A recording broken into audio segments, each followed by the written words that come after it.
Hello again. This is a math club project entitled Against the Wind, and it's part of a series thinking about math and more. In this video, we examine tacking, which is the process sailboats use to travel against the wind. Sails are a familiar tool to harness the energy of the wind for transportation over the seas. Early ships had large fixed sails, which would capture the wind blowing from behind to propel the ship forward. Even if the wind is blowing from behind at an acute angle, there is a component of the wind vector perpendicular to the sail that will push on the sail and hence on the boat, and it will move forward. However, these early fixed sail ships had no way to go against the wind and had to rely on oarsmen if the wind was blowing in the wrong direction. A great advance that allowed boats to sail against the wind was the invention of movable sails in conjunction with a rudder and a keel. By carefully positioning the sail, the boat can be made to sail into the wind. This process is called tacking. And if you want more information about the rudder and keel, you can go to this link that talks about what is the difference between a rudder and a keel and how do they work. In short, though, the component of the wind perpendicular to the sail pushes on the sail and through it the boat. The keel only allows the boat to move along its axis. The rudder is used to turn the boat. That is, for any force on the boat, the only component along the boat's axis actually pushes the boat. So to describe this mathematically using vectors, the wind vector is first projected onto the perpendicular to the sail to get the direction of the force on the sail. This resultant force is projected on the axis of the boat to find the direction of the boat is being pushed. By orienting the sail correctly, this double projection can result in a vector with a component pointing into the wind. So in this picture, let's look at the wind. W is equal to A times the unit vector I, and that's the wind direction. The line LS, this one, is perpendicular to the sail, and alpha, the angle between the two, is between 0 and pi over 2. And the line LB is along the boat's axis, and again, beta, this angle here, is between 0 and pi over 2. So here's a problem that will allow us to have insight into how this works. So let's let W1 be the projection of W onto line LS.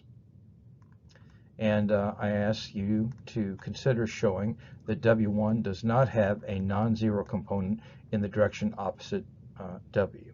And it's sufficient to show this projection on the sketch.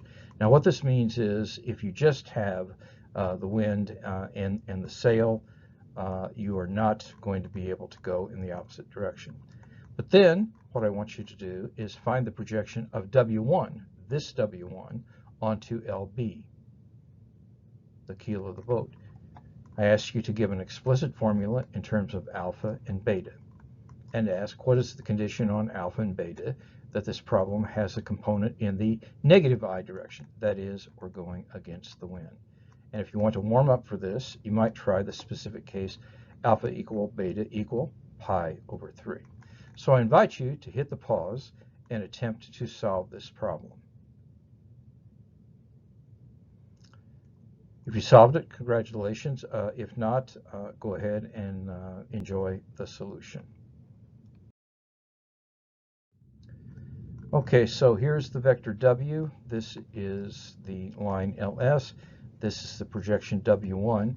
And if you look at W1, you see W1 goes from the origin up here, and so it only has a positive I component. There is no negative I component. And so we're really finished with the first part just from this analysis. But now what we're going to do is we're going to project W1 onto W2, or onto LB, which we're calling W2. And notice, my dear students, that W2 can have a negative I direction, meaning you're going against the wind. Okay, so here's the picture again. We're projecting W1 onto W2, and we're combining the keel of the boat and the rudder with the sails. So we want to look at what is W2. We want a formula for that.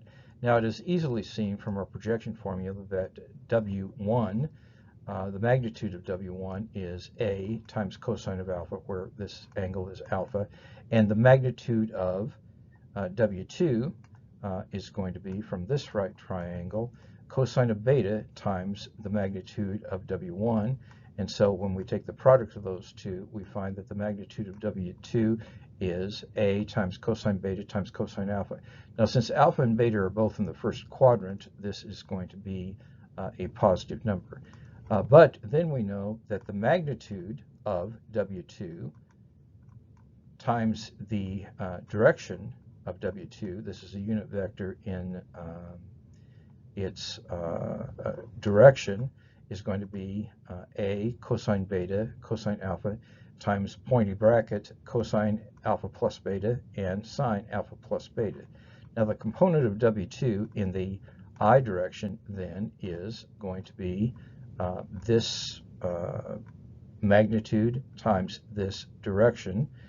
And so that is going to be A cosine alpha cosine beta times cosine alpha plus beta. Now, since alpha and beta are between 0 and pi over 2, this component will be negative exactly when alpha plus beta is greater than pi over 2. And you can see that from the sketch as well. And so that allows this to be a negative component.